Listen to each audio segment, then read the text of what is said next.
एक छोटे से कोस्टल टाउन भटकल से शुरू हुई एक ऐसी तहरीक जिसने हजारों स्टूडेंट्स की जिंदगी बदल दी।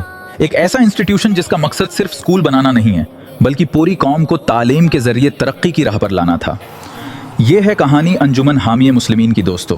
1900 के आसपास भटकल में लोग बिजनेस, फिशिंग और ट्रेडिशनल कामों में मशगूल थे। मुस्लिम कम्युनिटी में दीनी तालीम तो थी लेकिन मॉडर्न एजुकेशन बहुत कम थी। इसी कमी को पूरा करने कुछ इंटेलेक्चुअल और विजनरी लोगों ने सोचा अगर कम्युनिटी को तरक्की की तरफ ले जाना है तो मॉडर्न एजुकेशन को आम करना होगा। और इसी सोच ने जन्म लिया एक एजुकेशनल मूवमेंट को। और फिर साल 1919 में भटकल के उन्हीं सोशल रिफॉर्मर्स और विजनरी लोगों ने मिलकर एस्टैब्लिश की अंजुमन हामिए मुस्लिमीन। इंस्टीट्यूशन का मिशन क्लियर था, मॉडर्न एजुकेशन देना, दीनी और दुनियावी तालीम का बैलेंस बनाना, गरीब स्टूडेंट्स को अपॉर्चुनिटीज देना और कम्युनिटी को सोशल और इकोनॉमिक प्रोग्रेस की तरफ ले जाना। उस वक्त रिसोर्सेज बहुत कम थे, ना बड़े बिल्डिंग्स, ना मॉडर्न फैसिलिटीज, लेकिन एक चीज बहुत स्ट्रांग थी, कम्युनिटी को एजुकेट करने का जज्बा। अंजुमन की शुरुआत आसान नहीं थी दोस्तों। फंड्स की कमी थी, ना रिसोर्सेज और ना ही इंफ्रास्ट्रक्चर। लेकिन भटकल की नवायत कम्युनिटी ने इंस्टीट्यूशन को सपोर्ट किया, लोगों ने डोनेशंस दिए, वॉलंटियर्स ने काम किया और धीरे धीरे स्कूल्स एस्टैब्लिश होने लगे। अंजुमन का एक यूनिक मॉडल था, दीनी तालीम के साथ ही इंग्लिश और साइंस एजुकेशन इंट्रोड्यूस करना। ये उस दौर में एक रेवोल्यूशनरी अप्रोच मानी जाती थी। साल 1940 के बाद अंजुमन तेजी से ग्रो करने लगा। प्राइमरी स्कूल से लेकर हाई स्कूल्स तक इंस्टीट्यूशंस बढ़ने लगे। गर्ल्स एजुकेशन पर भी फोकस दिया गया।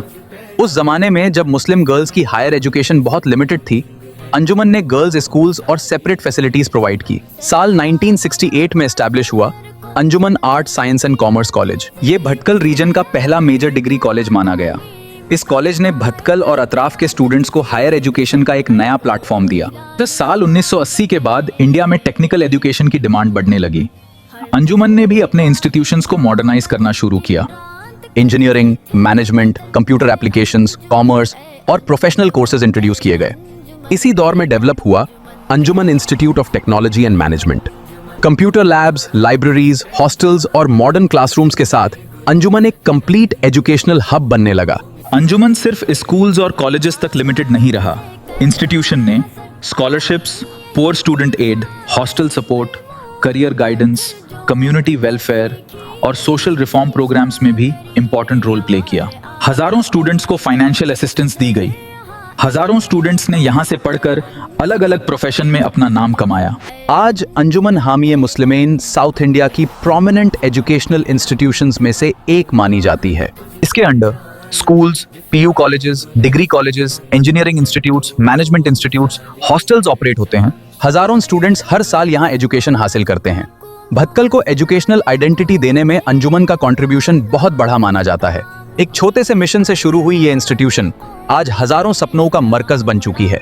अंजुमन की कहानी सिर्फ एक एजुकेशनल ट्रस्ट की हिस्ट्री नहीं बल्कि तालीम, मेहनत और कम्युनिटी अपलिफ्टमेंट की कहानी है।